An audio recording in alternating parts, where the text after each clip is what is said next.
Um, Hi, my name is Steve Blank, and I'm the editor and publisher of Blank Slate Media. And I'd like to welcome everyone to our town hall with four of Blank Slate's columnists, who hopefully you read on a regular basis. This evening's discussion is sponsored by Northwell Health. We thank them for their support. We're going to begin with a discussion among panel members and allow attendees to ask questions through the chat feature, if you'd like. Let me start by introducing our distinguished panel, starting with Judy Epstein. After graduating from Yale with a degree in philosophy, Judy worked almost 20 years in TV news and documentaries, including 2 years with Robert McNeil and Jim Lear, and 10 years with Bill Moyers. Wow. Concluding as producer, coordinating producer, and co-writer. And Judy's television work gained recognition from NATAS, National Academy of Television Arts and Sciences, and the Writers Guild. After moving to Long Island, Judy created the humor column, A Look on the Lighter Side, which has appeared weekly in the Blank Slate newspaper since 2013. Her columns have won numerous awards through the years at the national and state level, as well as island-wide. Our second guest is Michael D'Incenzo, who has spent a lifetime involved with immigration, diversity, and social responsibility and injustices. Since starting his career as a history professor at Hofstra University in 1960, Michael is recognized as the individual holding the longest term serving students there at Hofstra. He was the youngest person to receive the University Teaching Award in 2008.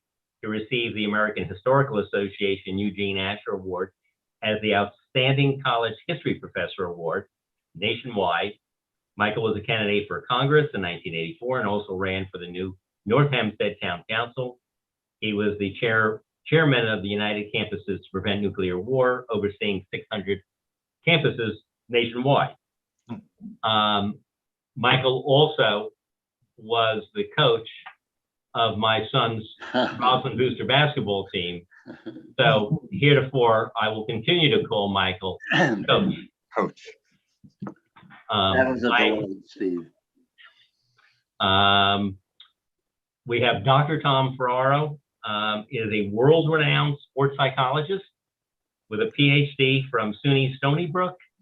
He has more than 25 years of experience working with professional teams, coaches, and Olympic athletes across a broad range of sports. He is unique in the world of sports psychology by being board certified as a psychoanalyst, which allows him to properly diagnose and treat symptoms the athletes bring to the office, and also to help them understand the underlying reasons for self-defeat.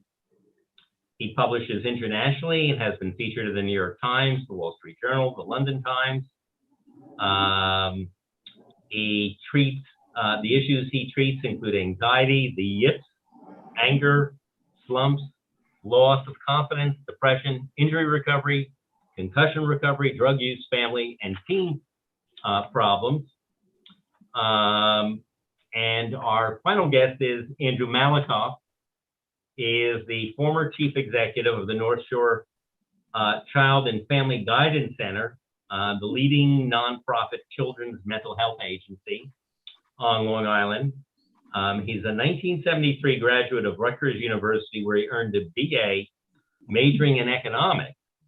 At Rutgers, he was a linebacker. Wow. And captain of the 1972 football team. Wow.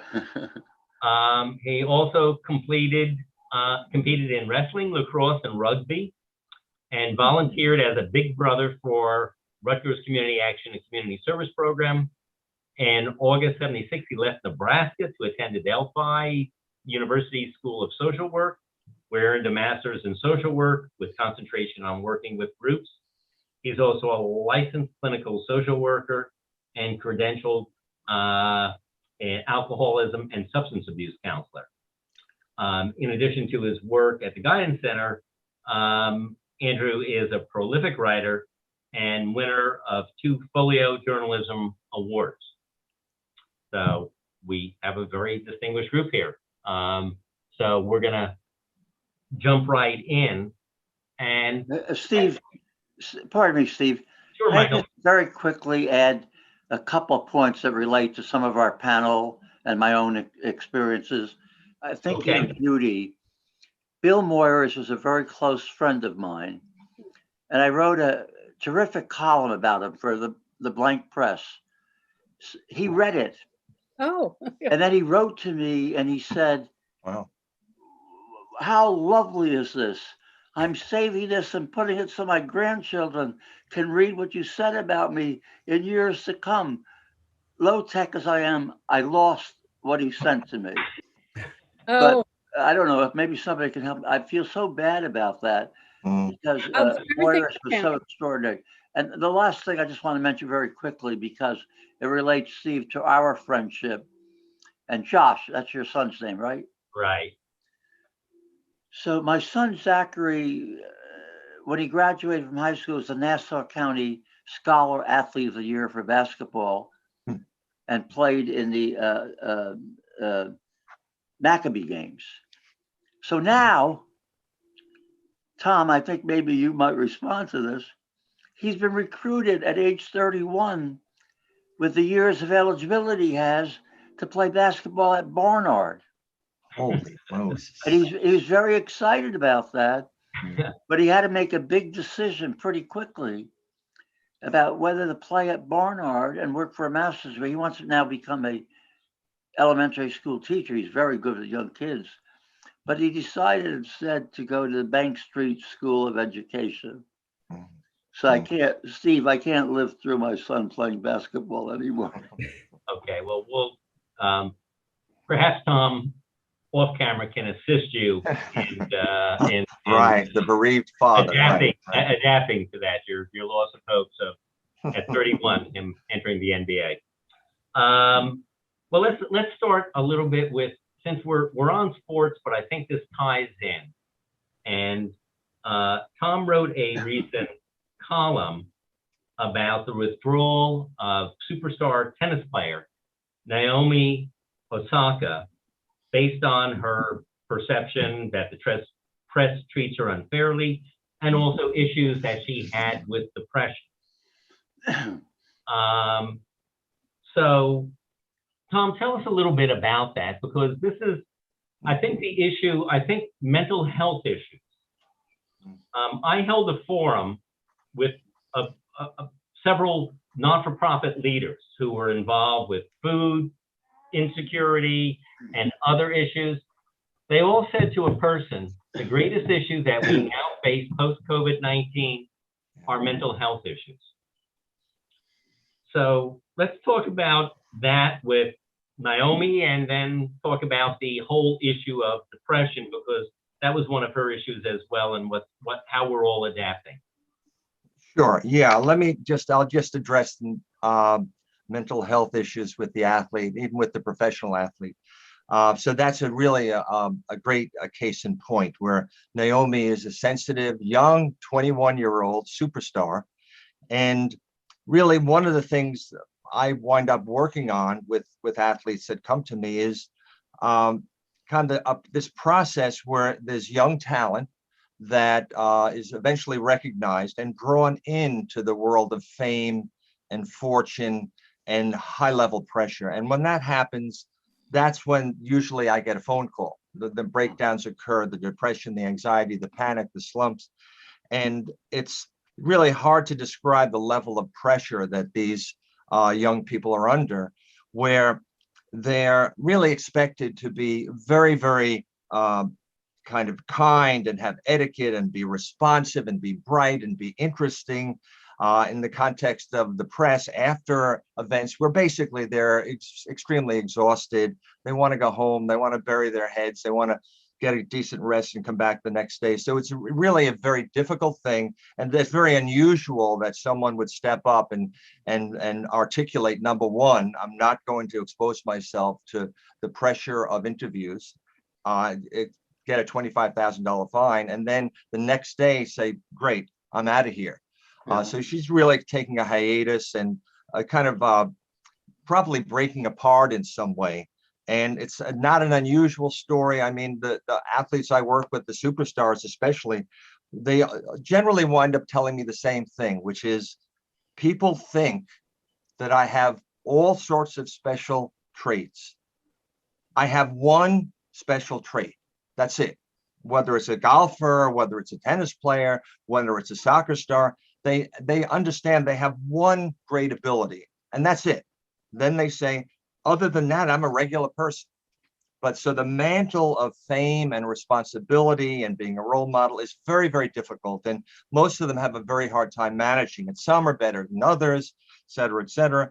And in that story is a very interesting story, the Osaka story, because it really highlights two dimensions, which is the role of the press and how important the press is. Generally speaking, the press are trying to get at some level of truth and some level of interest for the public listening, whether it's television or print media. They're trying to kind of develop a story that's of interest, that's obviously there, that the athlete probably doesn't want to talk about. So you really have a clash of cultures there. It's very, very difficult to manage. I think that nothing will really change. I don't think it matters what Osaka says. The system of the press and the media is very, very powerful, and it is what it is, right? It has its own agenda, it has its own needs, and I seriously doubt there's going to be any change in that. So that's, it also helps explain why these athletes are very well paid.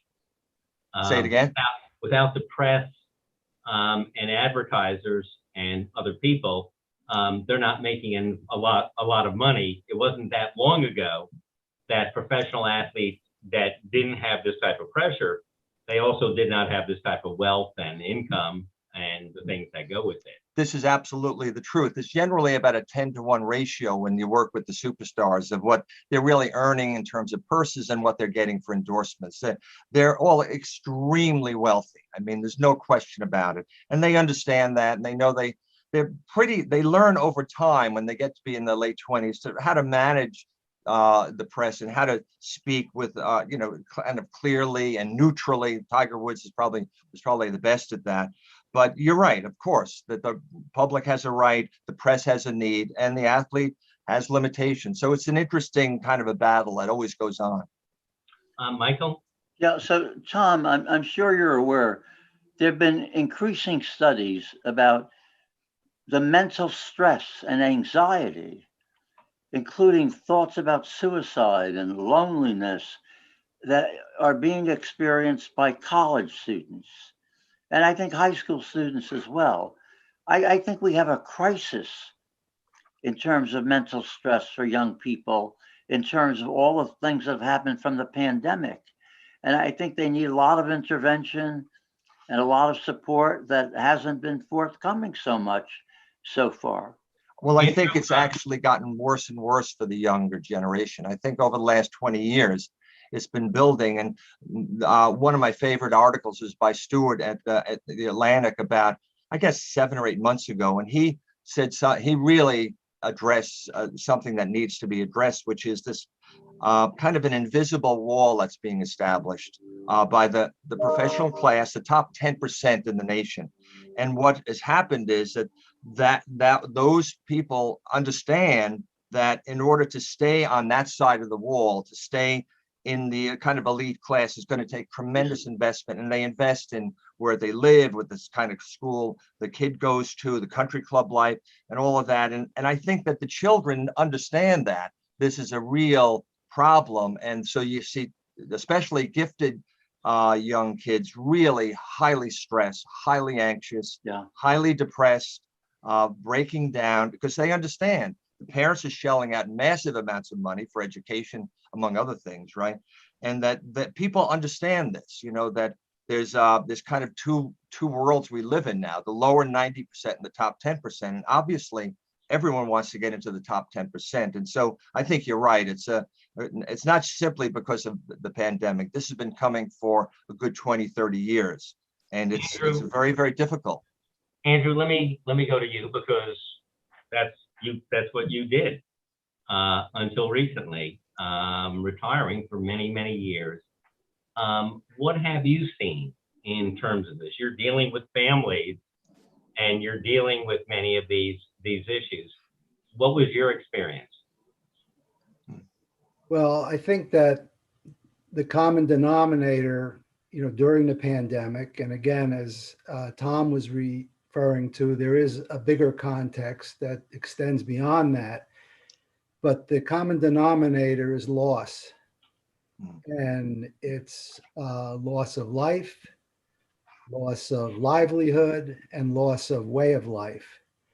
And, we had consistently year after year when I was with the Guidance Center, which was actually until just a few hours ago because I just retired. But we, consistently from year to year would see the most significant numbers of kids that were dealing with anxiety and depression. Mostly the adolescents. For some of the younger kids, there were a lot of behavioral issues. They would kind of act out and the older kids would act in. But during the pandemic, you have kids that we saw lost family members. And as we all know by now, they weren't able to go through the usual grieving rituals that we typically do because people couldn't gather together for the better part of a year. They also lost a certain amount of freedom. Kids were stuck in their homes. They weren't able to socialize as much as they did before, certainly not in a safe kind of a way.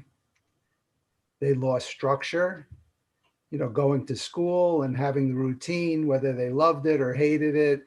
It was something that they got up and they did day after day. And for parents, that was a tremendous respite as well. Now, all of a sudden, everybody's together in the home. And, for the kids we see, there are quite a few that live in homes where there's a lot of tension to begin with.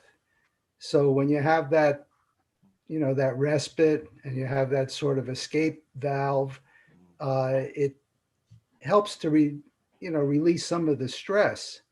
And when you don't have that and everybody's all together, it just brings it up, that much more.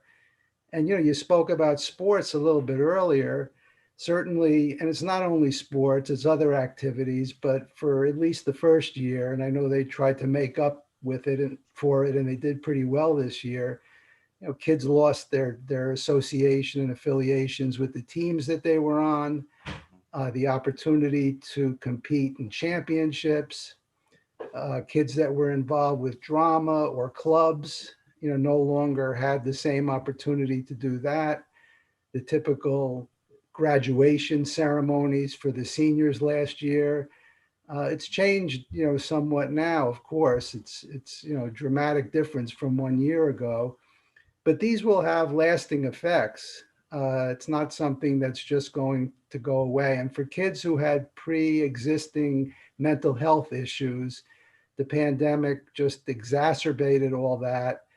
And, the work that we did was always with the family. So it's never working with a child alone exclusively. It's also working with the parents, working with the family. And, of course, we had to switch from face-to-face in-person work to telehealth, which, while there were benefits to that in the sense that there was a greater consistency, less broken and canceled appointments, and that lifeline was so important, especially at the beginning. I mean, the families that we worked with at the Guidance Center were so grateful that we were able to seamlessly work with them. And it works for a number of people, but having that close, in-person, more intimate contact that you have when you're in an office or in a place with people was also lost. And that's something going forward that's going to have to be addressed. And I think that the solution will be some kind of a hybrid model or series of different alternative hybrid approaches where telehealth and also in person will be integrated in some way. Can I ask you a question? Because we hear these things about the difficulties people have, and yet you look back to the greatest generation, and you look back to World War II. We've just gone through the pandemic, and you have a large percentage of the American public felt that we were taking their freedom away by making them wear masks, protect other people. And then you compare it when you have Memorial Day and we celebrate kids, teenagers who ran up Omaha Beach. Not to mention all the people who endured World War II and were part of that.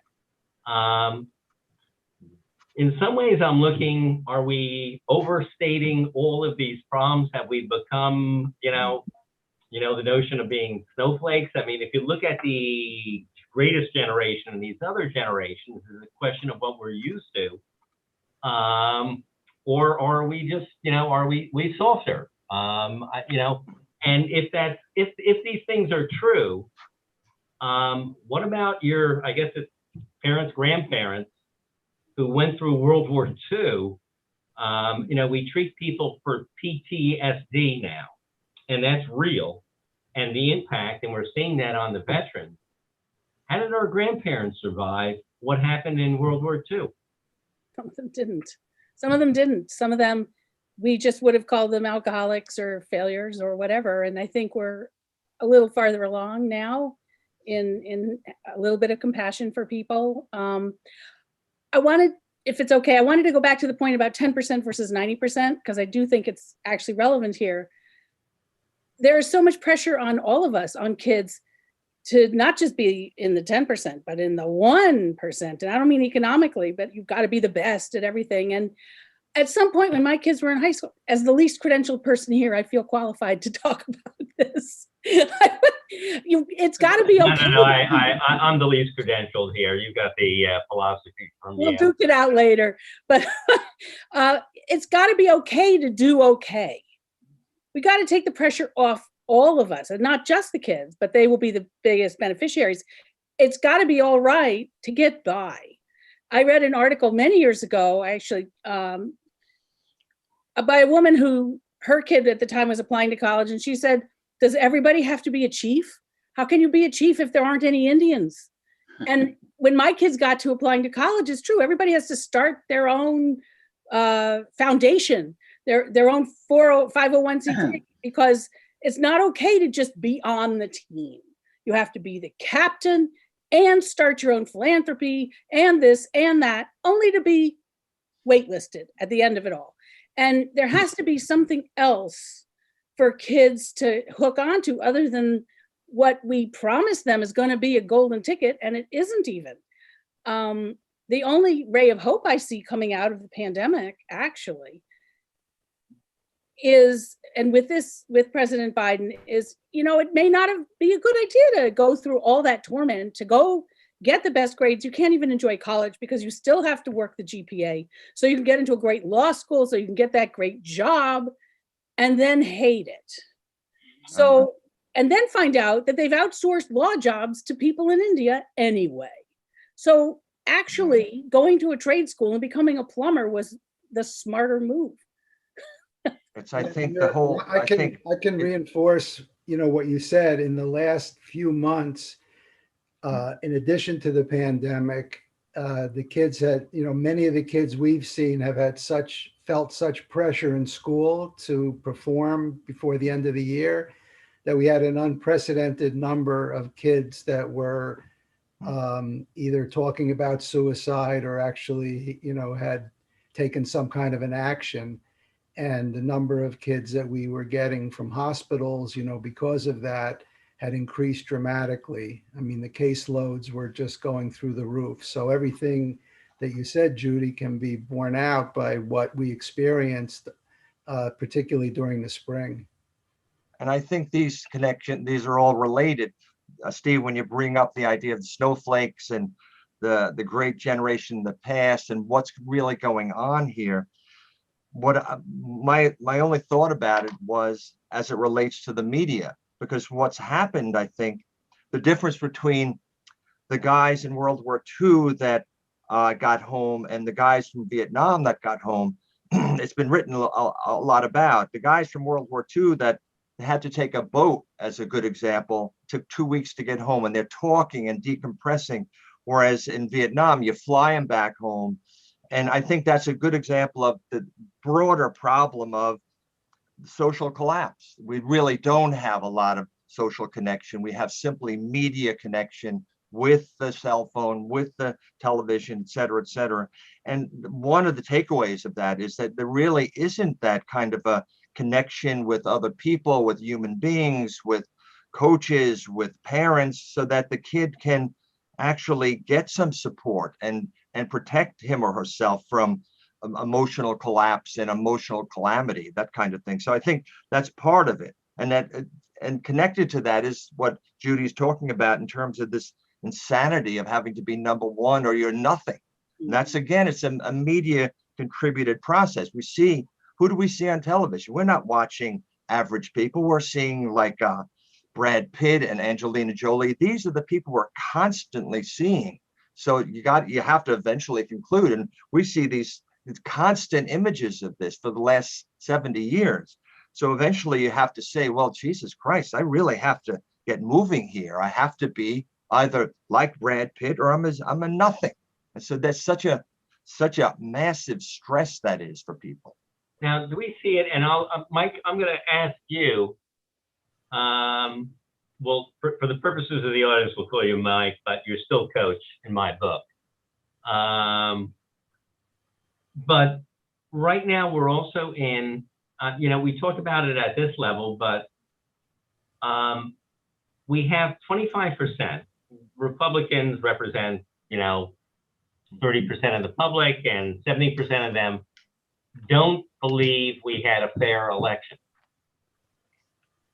We have people who are not getting inoculated to the vaccine because they don't believe in it. We have people who, don't think that Joe Biden was elected correctly. We have a faction of the Congress that believes these QAnon things, that the Democrats and the elites are having a sex trade and they're eating the children. Mike, where are we historically in terms of things? You have, you look at history and where this country is. Where are we right now? Are these uncharted waters where there's talk about where you have Republican-controlled legislatures setting up the means where they could overturn elections Yeah. in 2022 or 2024? Steve, Where are we? Are we all going crazy here? Our media is not as good as it used to be. It's hard to have a democracy. There's a lot less to of make it. informed judgment based on reliable information. So there are a couple of exciting things going on that I just want to mention very quickly. One of the continuing issues is, how does one account for Donald Trump getting a higher number of votes in 2020 than he received in 2016?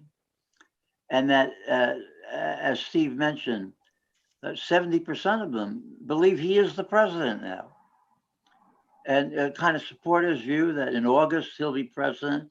He has a number of other scenarios that he expects to lead to his presidency. So there are a couple of approaches taking place. Very briefly, one of them is put out by the Kettering Foundation, which our Center for Civic Engagement collaborates with, their National Issues Forum. And they put out national issue guides, and one of their guides is called Thrive.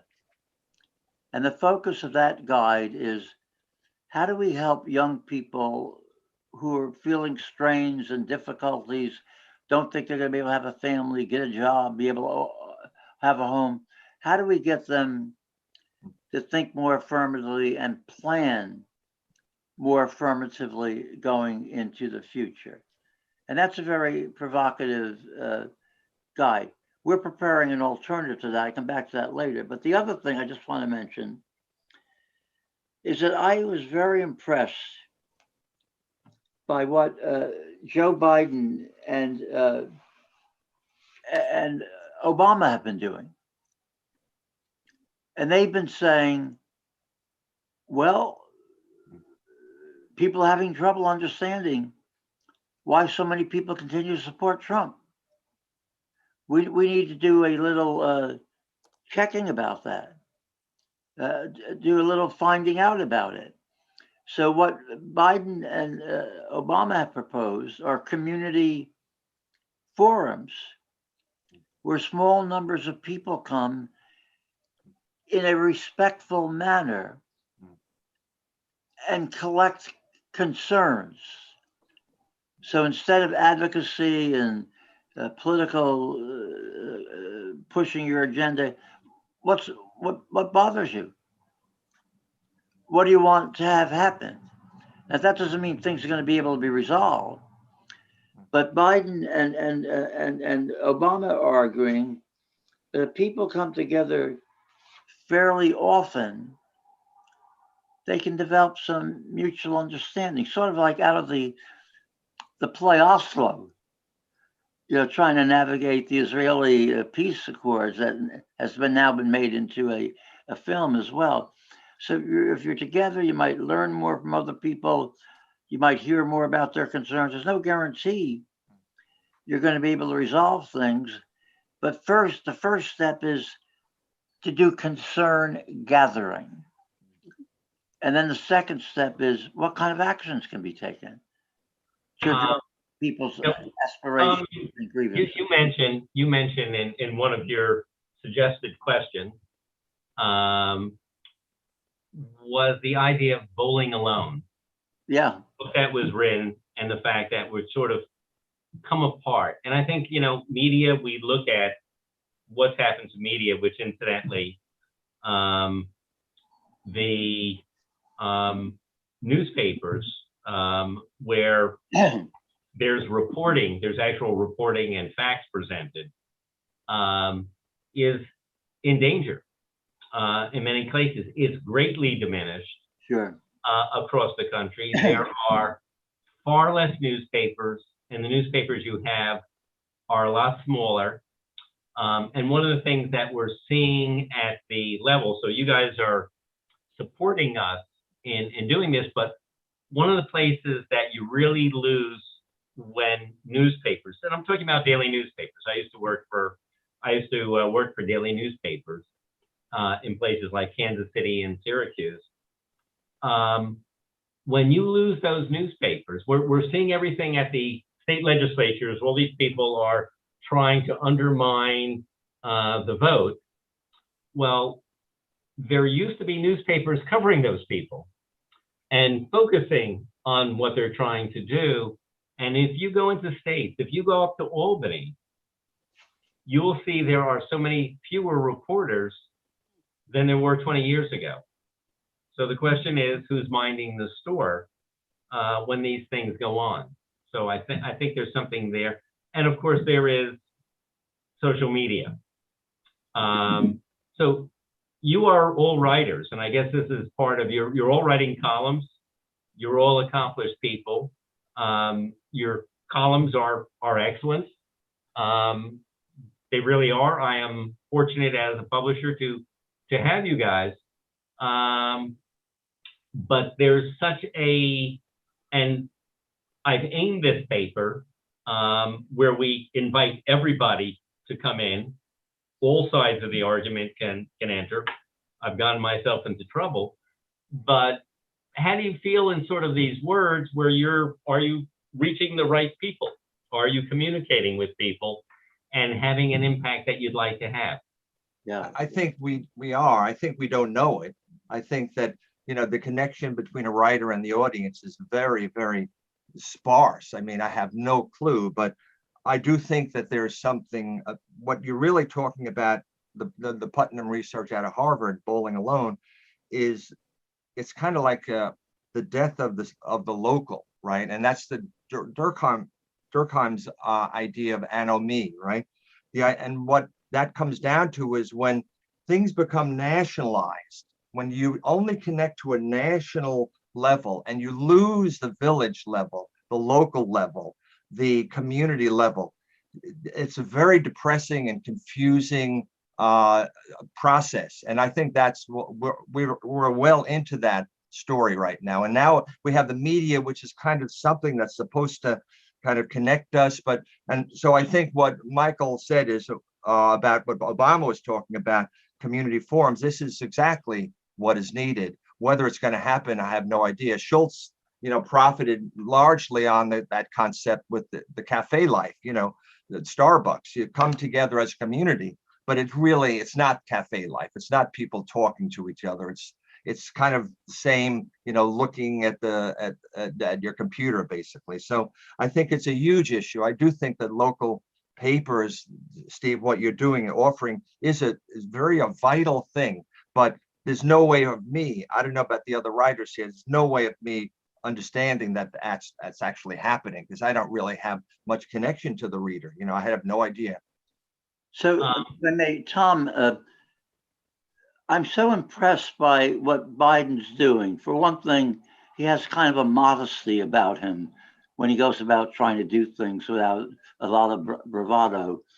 And he's formed a group called his Community Core, where he's trying to have those folks coordinating with Obama. I like the idea they're working together.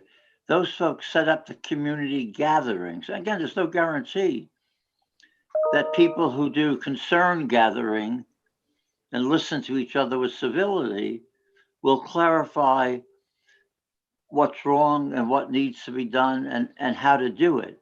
But at least I think that's a step in the right direction. And I love his term that he calls those things his community core. And it reminds me very much of Benjamin Franklin with his junto. Franklin was only in his 20s when he started bringing people together. He already had a newspaper, by the way, and was postmaster as well. But he brought people. I wish I had that job as well as being publisher. It would make my life a lot easier. So he brought people together. Getting my paper delivered would be easier and less You expensive. give yourself your own break. And the goal was to have them exactly what Biden and Obama talked about. What are your concerns? We're members of a community. We want to support you. What kind of help do you need? If we can help make you feel better, then you can help improve the community. So out of those juntos that met for 20 years, Franklin was able to keep groups going that set up public libraries, set up schools, and set up a lot of affirmative things in Philadelphia. Well, one of the things, Mike, one of the things, and I guess we're going against this, and maybe, Biden, I think, from my perspective,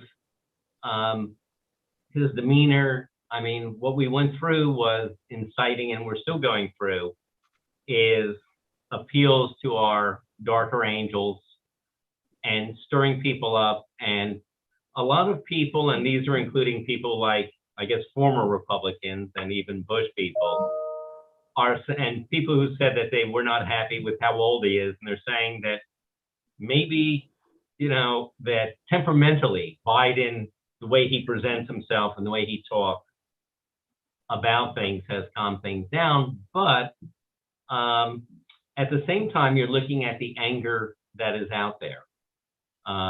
Judy, I want to ask you, because you started, and I guess you timed it for the amount of time, and you mentioned the number of years, but your column is the lighter side. Yeah.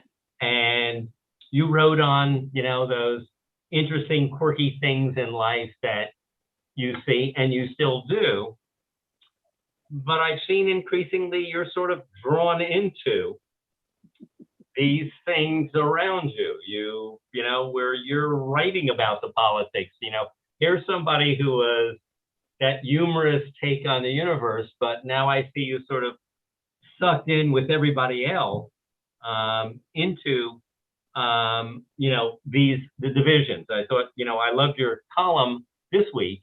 I thought it was great because you were talking about Lynn Miranda Emanuel and in the Heights and him being criticized because the person who the people who made the guy who made Alexander Hamilton black or Puerto Rican in his George play. Washington. He made George Washington black. Okay, he's being criticized for not having people dark enough in his story about the Heights. Right. So how do you, as somebody who sort of is looking for the lighter side of things, deal with the fact that there's not that lighter side there? Well, I blame Trump. He has a lot to answer for, but among his many things he has to answer for is making it a lot harder to write about the lighter side. I remember I went kicking and screaming. It was after the Oscars, and it's, you know, it's an undertow. It's a stronger undertow every year, and I don't know what's going to happen now. I'm very concerned. My biggest concern is however much we didn't used to bowl together and however much we didn't used to listen to each other, it is so much worse now. I don't even want to say it's on steroids because I think that isn't bad enough. The fact that we are in different universes, you know, today I caught the tail end of President Biden's press conference and the chyron said, "My party is rational," and and that pretty much sadly says it all. I don't know what we do with people who, I've been working on this and trying to make sense of it and trying to write something useful about it, and even, God forbid, doing some research. It really disturbs me. I feel like a parent who, as a parent I imagine might feel, who has a child who's joined a cult. Because my parents had friends that happened to, and that's the Republican Party right now. You can't talk to them. You can't talk to them about their own health. I really don't know how we bridge that gap, and we have to. So I yeah, remember it's a thinking, little darker than when I started. yeah, when I was watching the impeachment trial, that was when I had the impression that the whole nation has really regressed from, you know, we used to consider it a narcissistic problem. People are regressed to that. I really began to think that it regressed into like a schizophrenic nation where there was really literally no communication between two sides. It was really like they were talking about two different realities, like really astounding to me. I said, this is a real regression. So it's. Yeah, I think what I find really disturbing, and I actually wrote about this, it hasn't come out yet. And, you know, the work that I did, we were involved with all the major disasters. And I think back, you know, we're almost up to the 20th anniversary of 9/11. And I remembered after 9/11, I didn't want to travel over any bridges, go through any tunnels. My family was all in New Jersey. Oh. And then I remember the first time I took a subway ride, everyone sitting around me had very solemn faces. There was an eerie silence, and the feeling was as if we were grieving together. And the sense of hope was the coming together of the whole nation in the face of a foreign attack. And here we are 20 years later with an attack on our democracy, with domestic instead of foreign terrorists attacking the nation's capital. And the people who are in that building are now creating revisionist history, talking about this was just a regular, tourist visit, and that it was really Antifa. The latest is that it was a conspiracy by the FBI. And so this sort of, when you talk about the 70%, it's more than just an opinion poll. It's something that's become metastasized, that people really do believe the things that they're hearing, that the election was rigged, that Donald Trump is really the president, that the insurrection was Antifa or was some kind of a conspiracy.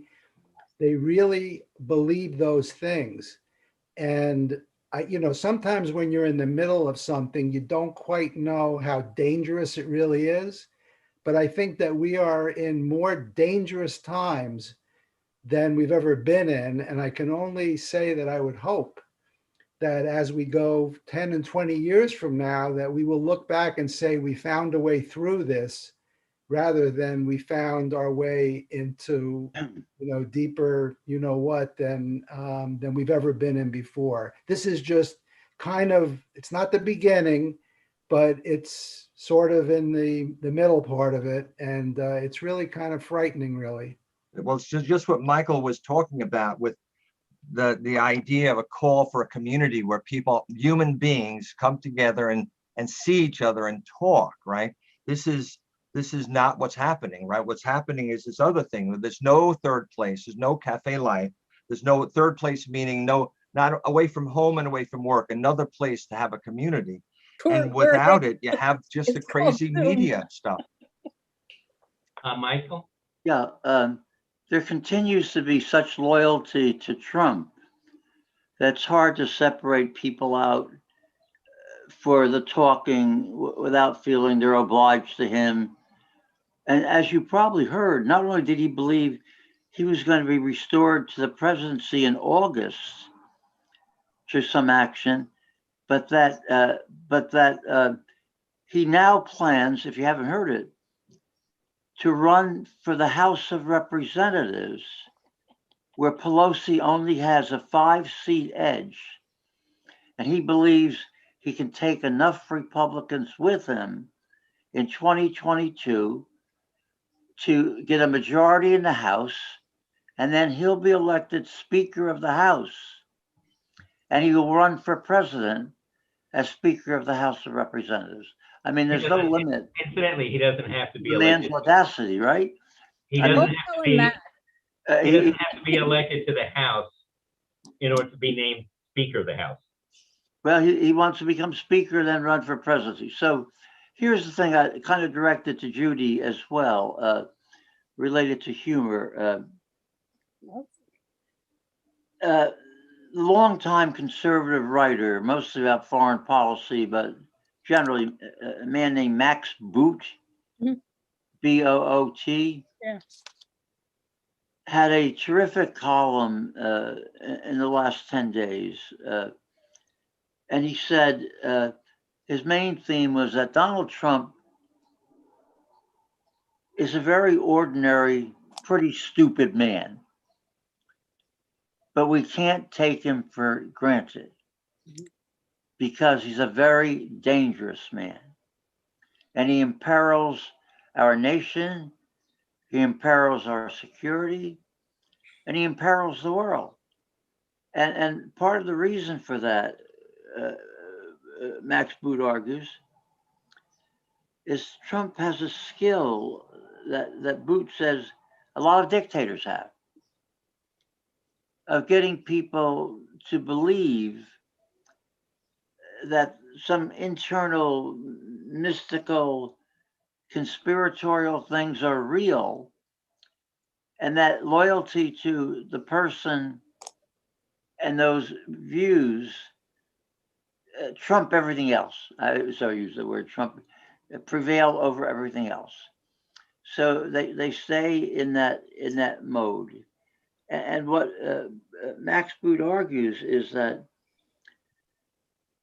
this is his language, not mine. He says Trump is like an old style dictator.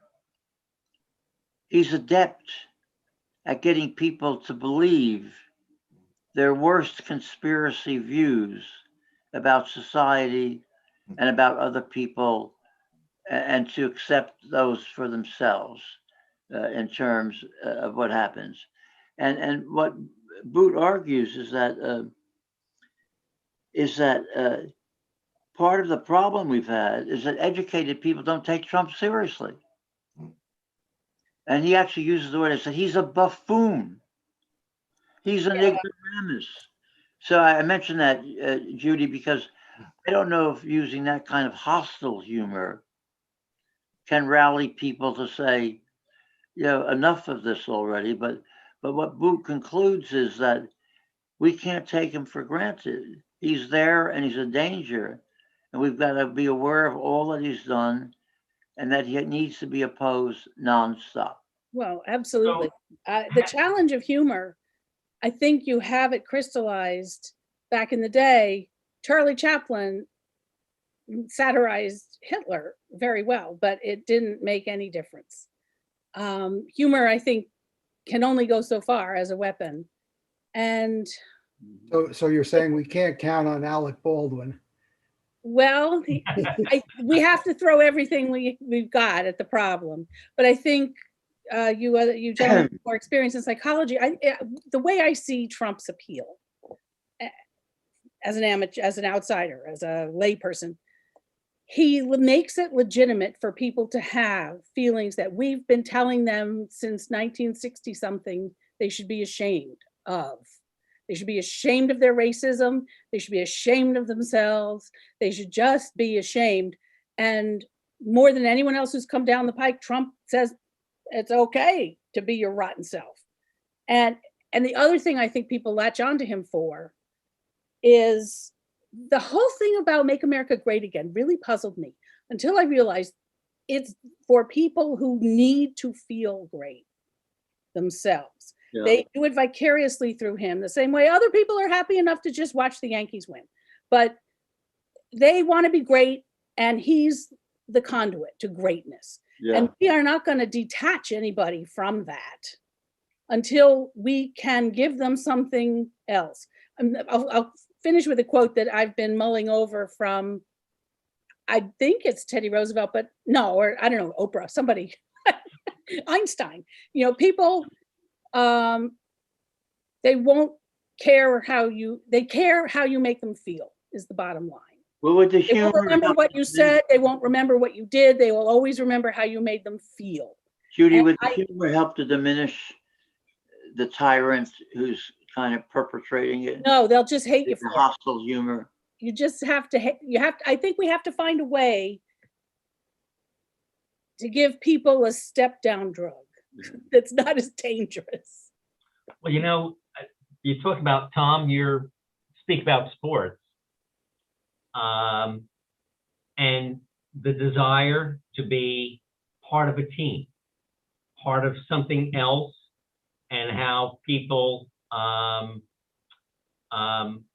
remember Abby Hoffman, one of the yippies, said he'd never be a true who incidentally I covered when he gave himself up. When he gave himself up, I covered him coming with the marshals into Syracuse Hancock International Airport.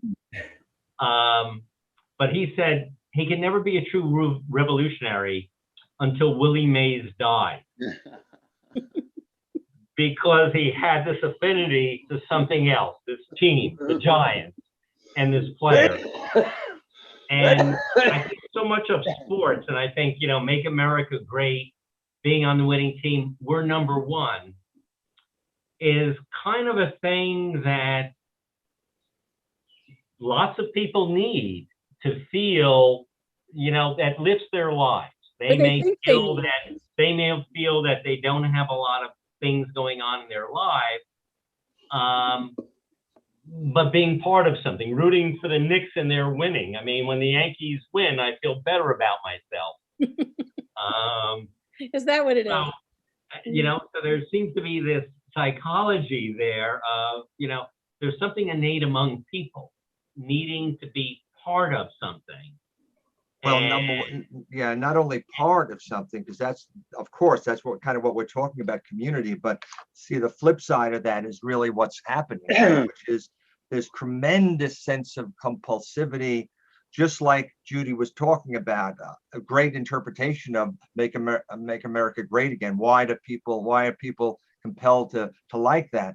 Because the flip side of that, of course, is that especially now, there's such a feeling of shame and a lack of control, of being very small, being overwhelmed by so much that's happening, so much like just the computer world. It makes me feel like a complete moron, right? So people have this tremendous feeling of this shame and stupidity.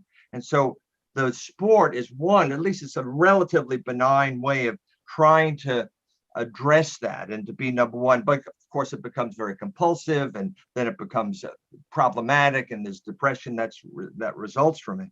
So yeah, and another comment I'll make about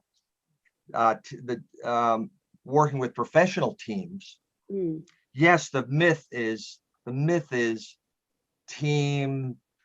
teamwork, cooperation. We like each other. We are buying into the same philosophy. The reality is completely opposite. The reality is these are independent agents. They mostly dislike each other. They are highly competitive.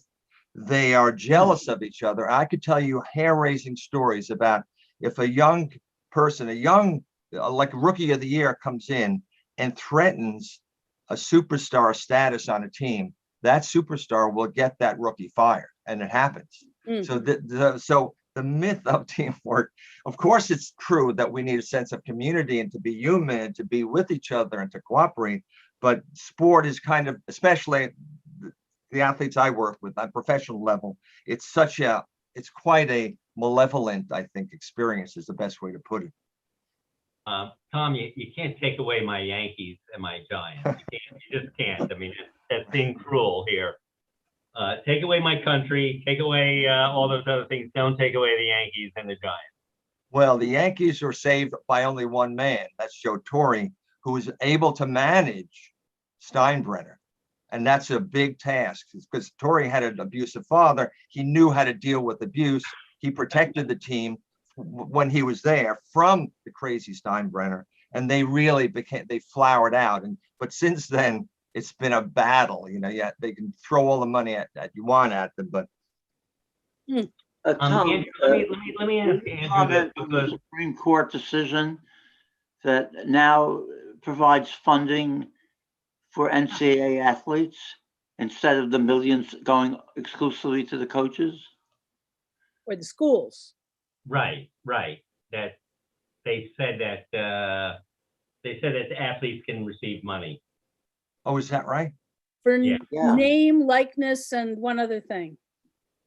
Yeah. Image, I think. During the college years, Kavanaugh indicated that he was open to other stuff. Let me ask one question to Andrew, and this, this in part goes as kind of the dirty. Used to be say that newspapers like sensationalism. It sold papers. No. They like that. The truth of it is that's true. That is true. If somebody is murdered, people do buy papers. And sensationalism does sell. And it's kind of, I used to always say that. I used to joke, if we want to increase newsstand sales, we, have a homicide, and that'll do it. But it looks like everything really now is skewed. And where I think people figured this out from a business model. If you look at Fox and these other places and Trump, it was kind of a business. I was looking at, and it's compelling. Facebook is based on the algorithms, is anything that'll stir people up and get people to go other places that develops traffic, and I can gain your information and I can use their data. And Andrew, I'm reading your column about Dr. Aruna Kalani and her piece. Yeah. And I thought it was a little bit different than what you normally did. And I never saw a reaction from one of your columns. And you've written some great columns, but why don't you tell us about that column and what that was about, because that is very much about today's conversation. And I will tell you that I am one of these people in believing in the marketplace of ideas. But there are a few that I didn't let go through because it got to be rather nasty in terms of being outright racist. But Andrew, discuss that, because I think that pertains to a lot of this. Okay, well, Dr. Kilanani is a forensic psychiatrist, and she was giving a lecture at the Yale School of Medicine Child Study Center. And in the lecture that she gave, she shared a fantasy that she said that she had. I don't know if it was an actual fantasy or later she said it was a metaphor. I'm not quite sure, but the fantasy was about taking a revolver and shooting any white person that got in her way in the face, wiping the blood off her hands, and walking away feeling that she left the world a better place. Huh. And so it was published in the New York Post. You talk about, sensationalism. I like the New York Post, but I said, I better check this out someplace else to make sure this really happened. And some people were offended by that. But anyway, I did. And it actually, I saw that it was something that she actually said. And she had a tremendous, backlash. And, so I wrote about it. But before I did, I sent a tweet to the doctor, the good doctor, and I asked her if I said that, I'm a white guy. I'm also in the mental health profession as she is. And I said, if I walked by, would you want to unload a round in my head? And, then I went on to say that she didn't respond to me, but I referred to a couple of other people on Twitter, that did take, great issue with what she said, although some said she was just trying to be dramatic. Later, she said that it was a metaphor. What she was trying to demonstrate to these doctors was that, if you have violence inside you and a lot of anger built up, it's better to share your fantasies and verbalize them rather than act out. And so my issue was, yeah, but you're sharing this very graphic fantasy, and then you also want it to be publicized because you had an issue with the school not putting it out. And so I felt that it was an incitement to violence. And that was the perspective with which I wrote the column. And as you said, I was kind of shocked, but there were something like almost 3,000 viewers, which is unprecedented for anything I had written. And then probably a good 60 or 70 people, responded in different ways, including people calling me names, which I kind of liked. So, but that was the essence of the column. Now, there is also, and Mike, we'll discuss this critical race theory. Oh, do we have to? Well, I think, we're discussing, going back to what our issues, and my theory is that the Civil War never ended. Mm. There's this whole effort now, Mike, to relook at history. Has this changed? You were a history professor for many, many years. Did you know, Harry, are you looking at it, and can you discuss how history is taught? Because I think we're really going, Orwell discussed, if you can control reality, and this is what Trump is effective. If people can't believe anything, then they'll believe somebody else. And when you can frame history, that's 1984 was simply, that's what the genius of George Orwell, was finding that if you can change people's history, you can change what goes forward. Mike, in terms of the teaching of history, you're a longtime history teacher. Yeah. What do you make of this effort to go back? Is this something new, different, or was it not taught? So, Steve, Biden had a wonderful quote of the day a week or so ago, where he said, "It's our obligation to know how our society developed the way it did and what the implications have been of those developments." So, what we're seeing from some conservatives is an effort to remove racial tensions and racial history from the curriculum. It's ridiculous. Now, I think there is sometimes a risk that one sometimes might overemphasize a particular topic rather than giving some kind of even handling to what went on. I always liked the comment by my great professor, Richard Hofstadter, who wrote, "To know our heritage takes us far toward improving our knowledge of ourselves. And to know ourselves is indispensable if we are to act with understanding and realism in the shaping of our future."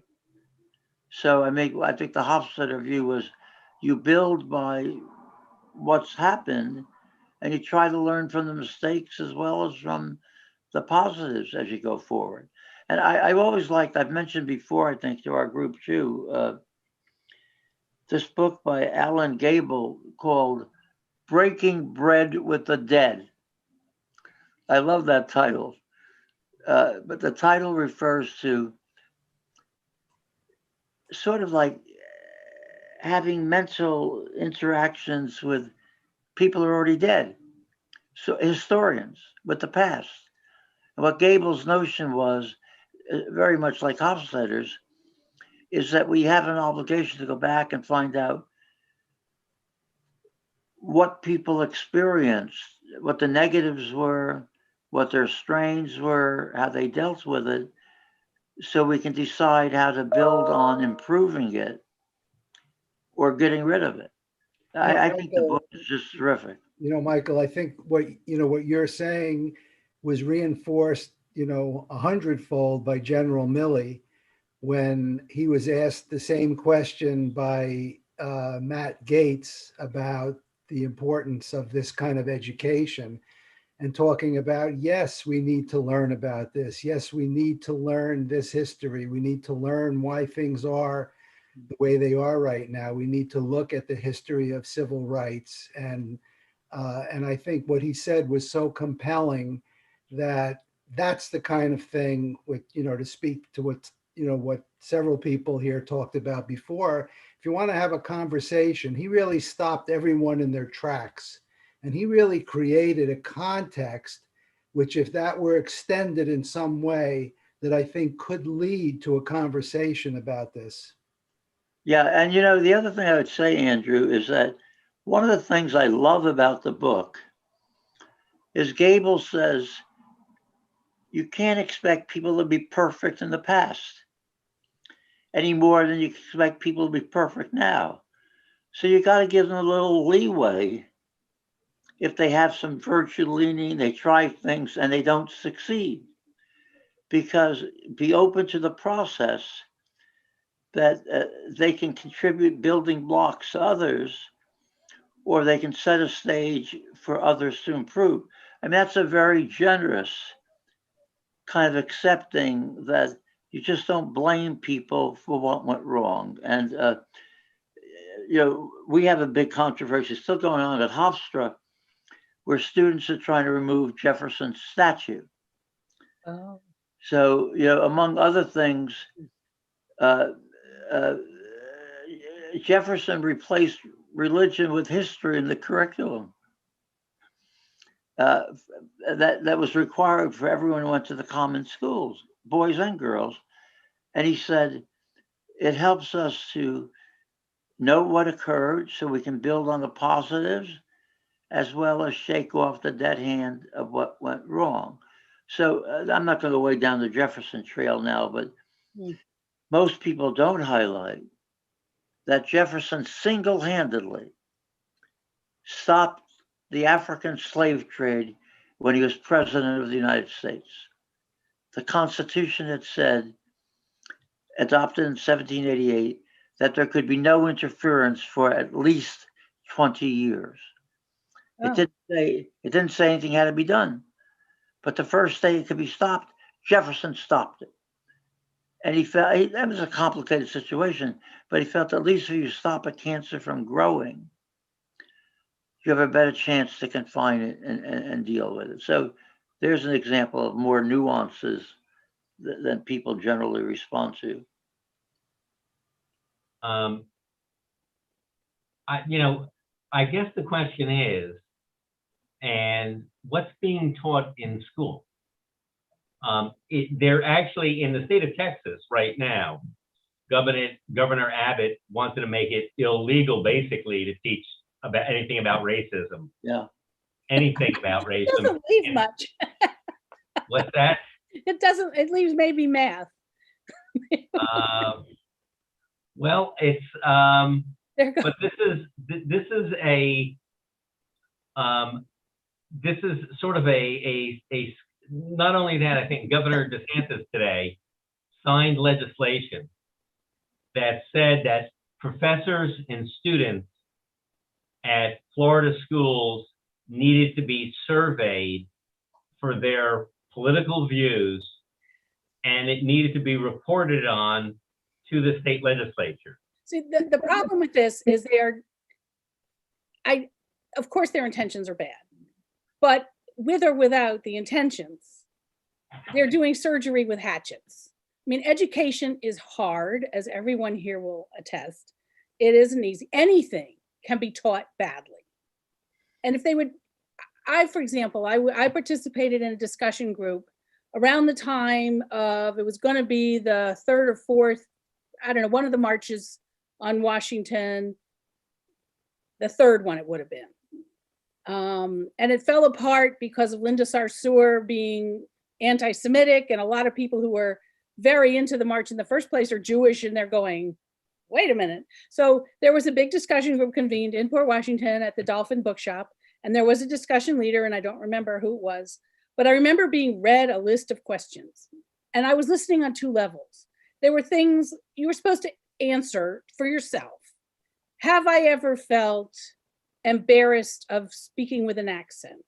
Have I ever been harassed just because of being in the wrong bathroom? Have I, do I feel, the point of the exercise was, considering who were in the group, we were all white, almost all of us, and all of us at least middle class. I could tell we were supposed.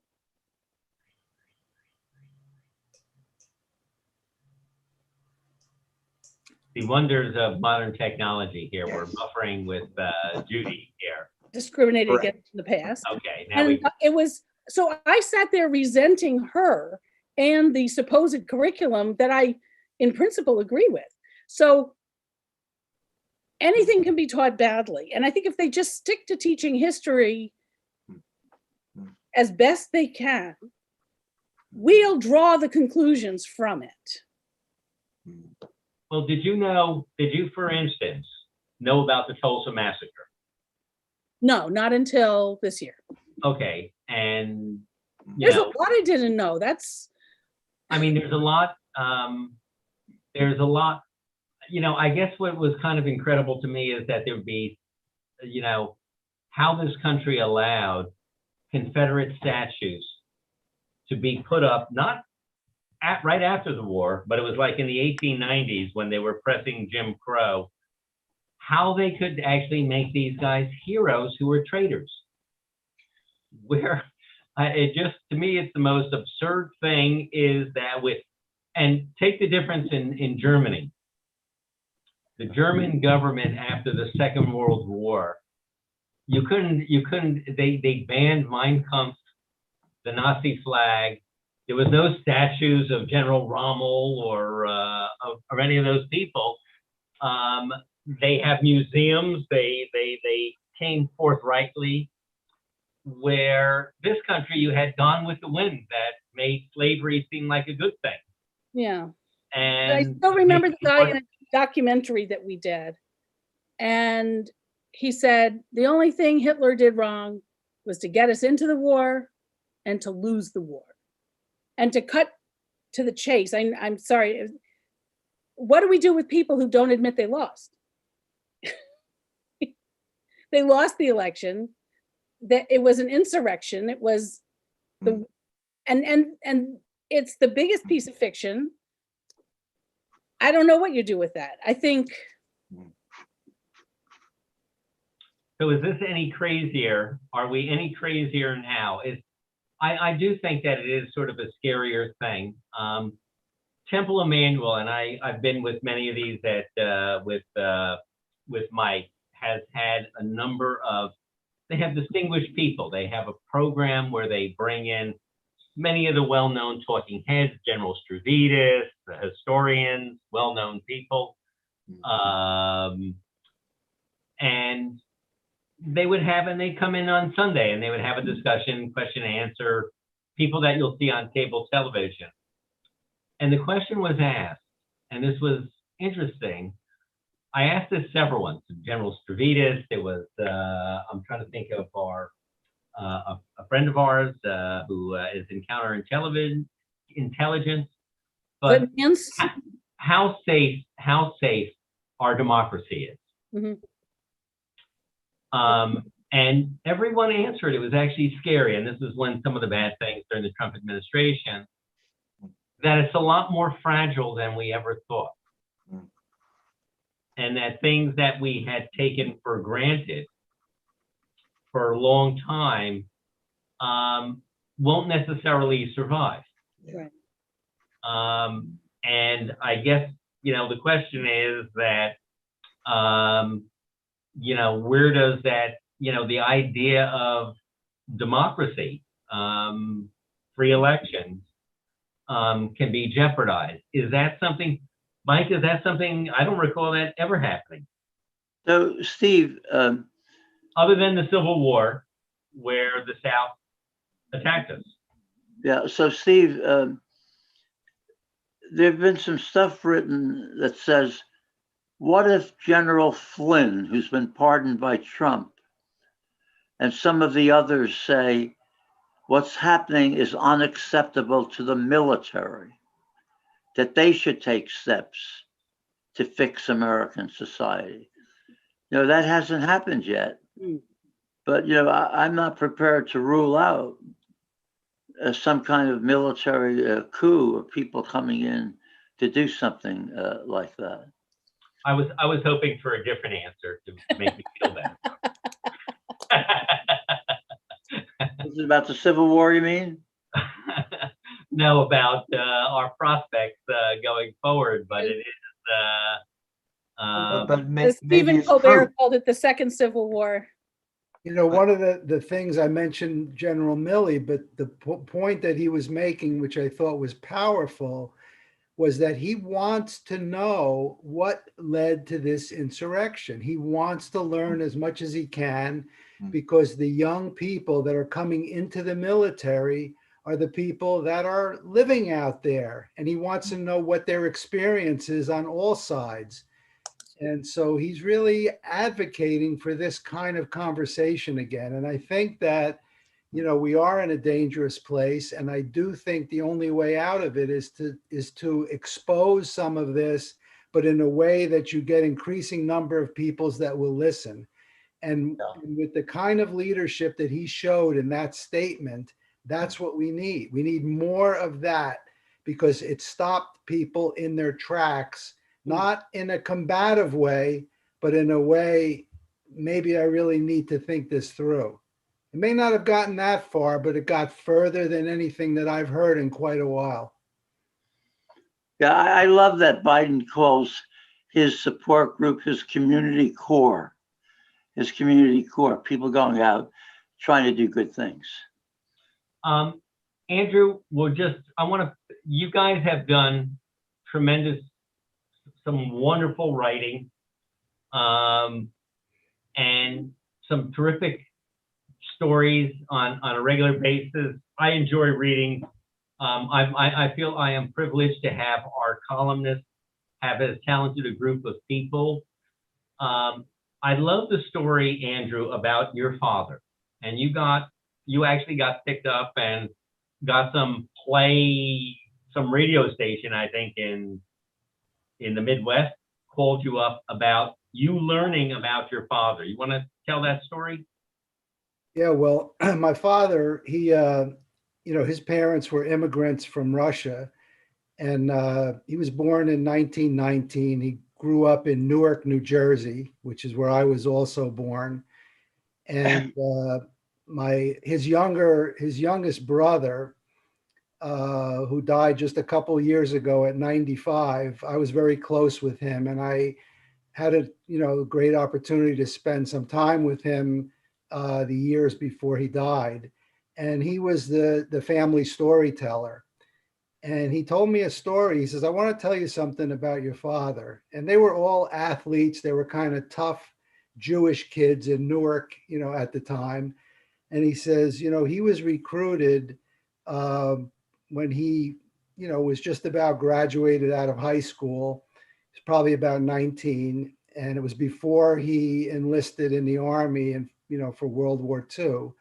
And he was recruited by Longy Zwillman, who was the kind of the main organized crime guy in New Jersey at that time.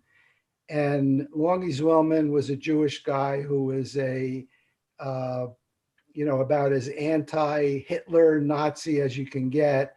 And he organized a group of, young, tough Jewish kids, boxers, athletes, some other characters. And my uncle told me, was one of them. And they used to organize them to go to the Bund meetings, outside of the Bund meetings in Irvington, New Jersey. And they would throw stink bombs in the windows. And when they came running out of the building, they would beat the hell out of them. And he said that they called themselves Minutemen, which was after the Revolutionary War Minutemen, that they had to be ready at a moment's notice. And so I had no idea about that story until just a couple of years ago. So I decided to write about it. I'm always a fan of these family mysteries. My mother was is a Holocaust survivor, and there was much she wouldn't tell us. So this sort of inspired wanting to know these sort of things. I think for a whole generation of we go back to World War II. And I just Tom, just asking the people, sort of keeping secrets. There was a generation that didn't speak of their experiences and kept it from people. How does that is that a good thing or a bad thing? Because now we're talking about we should explore these things. That something?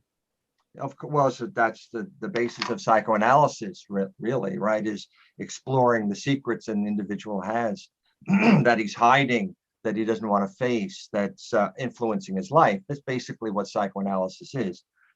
And so, but of course, you're talking, if your mother in the Holocaust, I mean, complete horror stories. And, how could anyone be equipped to actually want to remember it? In addition to sharing, it's so overwhelming, these things. But certainly that's my entire work is about. The patient comes in, there's many, many secrets he or she has. They are not unwilling to talk about them. They don't want to talk about them. They have some symptoms. They want to talk about that a little bit. They want to get some support. And this is, of course, the terror of being a psychoanalyst. when you're working with really, like, let's say, big name people, that first you take a history, so you know the history in some way that's really grievous, but then there's no exploration, there's no real ever talking about it again. And then you can very easily predict that there's going to be massive amount of self-defeat, and self-punishment, and sometimes it costs a fortune for these people to. So, let me but ask that's you, the way it is, you know. You did a story. This is your last column, and we're winding down. But I thought it was a great column. It was about choking at the U.S. Open, and you touched on the subject because it was not only you were touching on a golfer choking and the difference between winning and not winning, but how it impacts everybody. That this is something that we all share, or many of us share, in how we go about things. Yeah, of course. Yeah. So I was referring to Richard Bland, who was a journeyman golfer from Great Britain that was in the lead after 2 rounds. And literally, that there's no chance that he's going to close out the tournament. And so the thing I wanted to do by talking about him is simply talking about the theory that no one believes, that no one buys, but that happens to be extremely true, which is castration anxiety, right? So what is castration anxiety? What's the Oedipal conflict? What it is when you're younger, when we talk, I guess before we went on air, talking about the Electra complex, it's the same thing. So when a person goes through a certain phase of their development, they naturally, as a 4, 5, or 6-year-old, fall in love with the mommy, right? Realize that the daddy might be upset about that. And that's a problem that gets repressed. Fast forward to being an adult. And so very frequently what you see with athletes is that they inexplicably, surprisingly back off the lead. And there's many ways of talking about why the choke happens. But one of the ways, the bottom of it all, is often about castration anxiety. They're simply afraid to win, and they have no idea why they're afraid to win, but they definitely don't win. And so the whole field in the US Open fell apart, went backwards. And that happens every week in terms of all sorts of sports, especially tennis, golfing, fencing, gymnastics. There's individual sport where there's a hesitation to go forward. The only golfer that ever talked about it really was Jack Nicklaus. He said, I understand I'll always be able to do well in the end because the entire field is back up. They're afraid to win. And now you can argue what the reason is, but certainly one of the reasons is castration anxiety, the fear of winning, fear of success, fear of happiness. And so many, many adults, you don't have to be an athlete to suffer this. They have no idea that they're going through that, but they're definitely going through it. And that's a very deep kind of So in-depth how do you psychology overcome that? kind of. I'm gonna end this on giving some advice on not being not fear of failure. How to overcome doing that, not choking in life. Well, there's 2 ways of talking about it. Freud said 2 For things. everybody else, incidentally, they'll have to read your future columns to get the total answer, but here we'll start it. No, I can I summarize have the script, in and 2 you'll sentences. find out about now how not to choke. The fear of failure is about being too hard on yourself, which is kind of what we talked about that. So if you can loosen up and lighten up, and that's not a simple thing, but that's one aspect. And the fear of success is a deeper issue, that another hurdle that has to be crossed, which is, can I cope with my own aggression, my own power can I cope with it? Can I get in touch with it? Can I express it? And that's basically the work I do with athletes, but also with professionals that I work with, white collar type people that I see. But these are Freudian concepts that are supposedly arcane and out of vogue. But by the way, he's the essential voice in psychology, Sigmund Freud. He lived 100 years ago. You mentioned Joseph, you mentioned Bill Moyers at the beginning, Judy working closely with him. And I remember he did an interview with Joseph Campbell. Oh, yeah. And one of the lines that I love, which is apropos of this discussion that I'll often tell kids and others, colleagues, is he said that he says that perfection is not lovable. It's the clumsiness of a fault that makes a person lovable. Oh, I don't remember that one. That's great. Mm, Well, on that note, yeah. we're going to wrap up that is that's encouraging for all of us, I think. Going up on the bulletin board. All but a few. So I want to thank our panelists, Judy Epstein, Michael D'Incenzo, Tom Ferraro, and Andrew Malikoff, as well as all of those who had attended and all who will then watch this on YouTube as well. I'd like to again thank Northwell Health for sponsoring this evening's discussion. For those who are unable to watch today, a recording of this will be found on our discussion on our website, The Island Now, on our Facebook page and YouTube channel. And you'll be able to go to the YouTube channel directly or clicking to the link on The Island Now. A story about the evening's event will appear in our 6 newspapers.